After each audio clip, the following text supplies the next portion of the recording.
Hello friends. Last time we were together we talked a little bit about some of the design options we have to keep in mind to go from a derelict chair to creating this little candle stand. One of the things we talked about was taking the curved pieces of wood from the back stand of the chair, lining them up so one section is vertical and square to the bottom. This gives us a pleasing angle for the chair, a pleasing curve, but it also does more than that. You remember it gives us a straight section that's vertical. And we can use that as a reference for laying out angles and that sort of thing. Takes away some of the mystique of working with curved wood. Now, of course, what this doesn't do is tell us how far apart these legs can be. On a three-legged candle stand, we want the legs as far apart as reasonable for stability purposes, but not so far apart as to look bad. Now, when I conceived this candle stand, from looking at the bits and pieces of the old chair, I considered that we need some curved pieces here for the stretchers that will counterbalance the curved pieces for the legs. And of course those curved pieces come from the back of the chair. You remember that this is the crest rail of the chair and the bottom of that rail, and these are curved pieces. Those are the curves that we have here.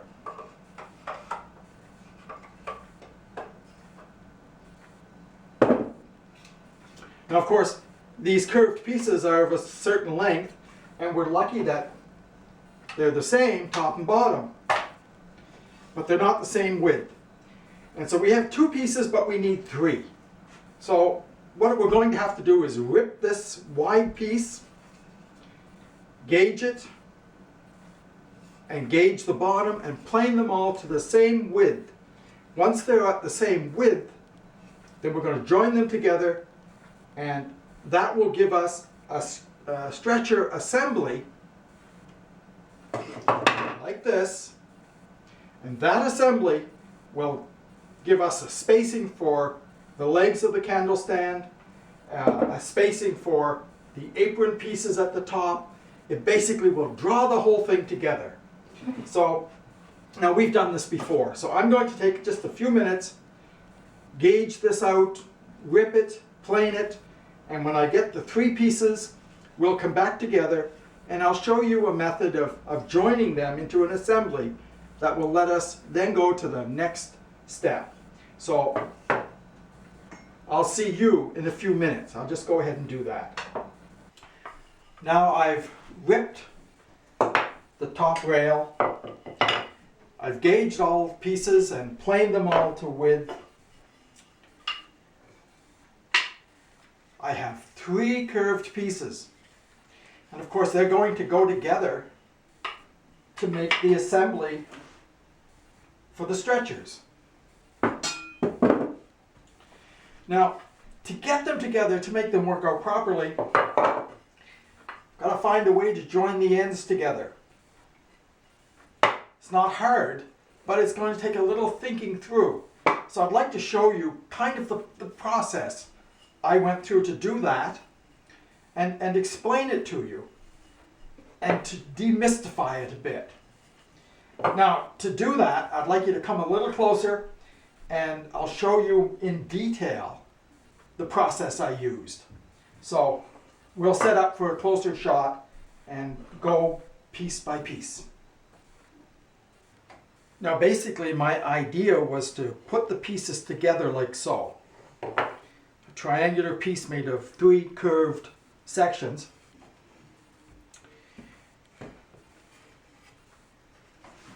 Here's kind of what it looks like. And the thing I had to really keep in mind was I wanted them to come together. They have to have a tenon cut on the end. But I wanted them together in such a way that After they were together and the tenons cut and fitted into the legs, the shoulders of the tenons would fit inside the thickness of the legs. I didn't want the shoulders, that is these sections, sticking out past the width of the leg.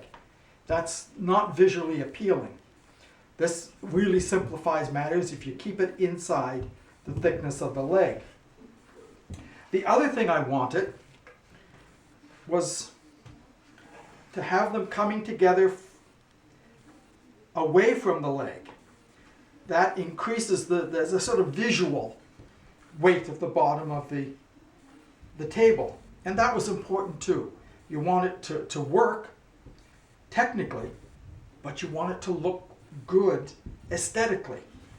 So, to accomplish that, there's one critical distance to keep in mind.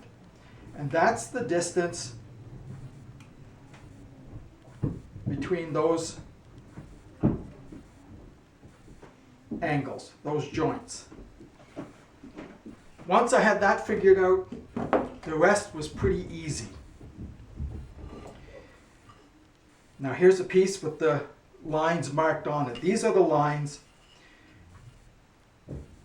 where the two pieces will meet up and come together.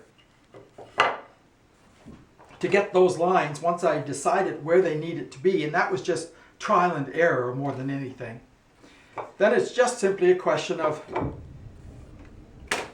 marking the middle of the piece, marking back either side of the middle what you need to give that full distance. That's very simple. The tricky part is getting the angles to join the three pieces together. Now you remember from your geometry that an equilateral triangle has 60-degree angles in it. That means that if we put a 30-degree angle on each piece, they'd come together at 60. The trick, of course, is how are you going to draw a 30-degree angle on a curved piece? Well, you're not. Just as we found a way to treat the legs as if they were straight lines, we can treat this piece also as if it's straight lined. Just lay it down on the bench with the curved side, the hollow side down. Take a drafting square, just a cheap plastic drafting square, and if you set the square on the bench, slide it over to meet that line that you've drawn, that shoulder line, which is square to the face. There's your 30-degree angle. Flip it around, do the same thing. Now, of course, this shows you what I'm doing, but I can't see what I'm doing. So I actually made a little jig. All it is a flat board with a square fence to it. By putting the fence down, the board down, the fence here, I can take the hollow side of the molding, put it against the fence,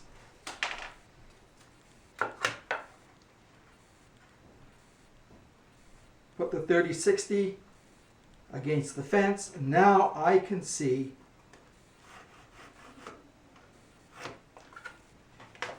to draw the angle. I do that on all the ends. That piece gets removed. The pieces come together to be glued.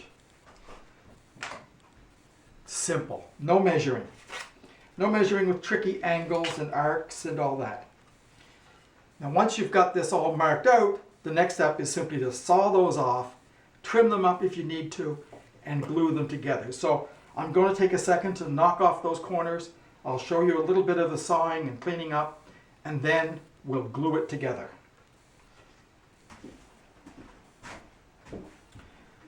Now the first step in cutting these angles is to saw them off. Now here I've just run a little strip of wood on a piece of scrap wood and used the hold fast to hold my piece down.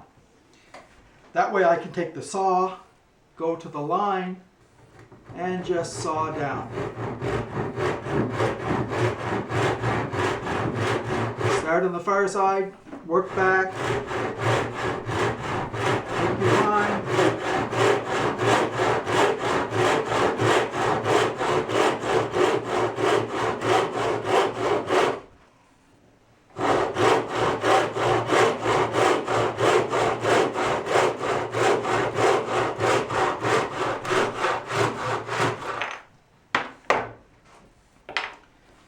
If you don't have a hold fast, don't worry about it. You can clamp it in a vise. If you don't have a vise, just take a 2x4 or a piece of scrap wood. You can even nail or screw the piece you want down, just as long as you have access to the ends. Cut them off. Doesn't matter what saw you use one you're comfortable with. Saw as close to the line as you can.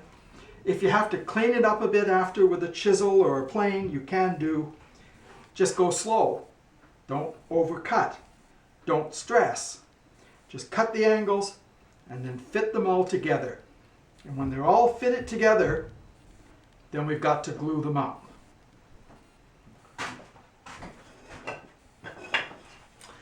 Now we have the 3 pieces of the stretcher cut out, trimmed up, ready to go together. Of course, it's easy to hold them together now, but a little glue in those joints, and how are you going to clamp that up? It's going to want to slide all over the place. Clamps don't grab very well on angled surfaces. Well, the answer to that problem is lying on your bench top. All those little pieces you sawed off to create the angle now have a new life.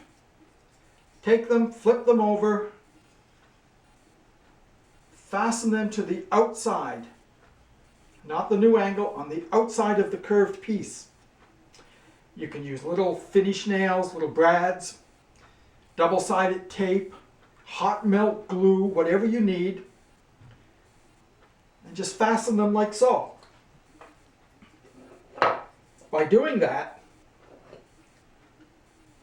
you suddenly create parallel surfaces. And a clamp can hold on to those just like my thumb and forefinger. Can grab onto that. You don't need a special clamp. Voila. That's how it goes. You can then clamp up all 3 corners the same way. Put the glue in, clamp it up, adjust a little if you need to, then set it aside. Let it cure. We won't need to look at these again until we come to the point of cutting tenons on the end of them to fit them in.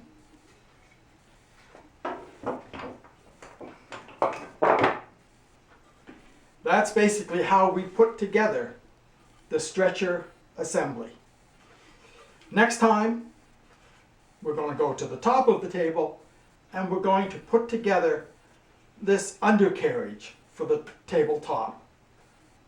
It's a whole different game. But there's something to learn in it as well. Anyway, you all take care, and I'll see you next time.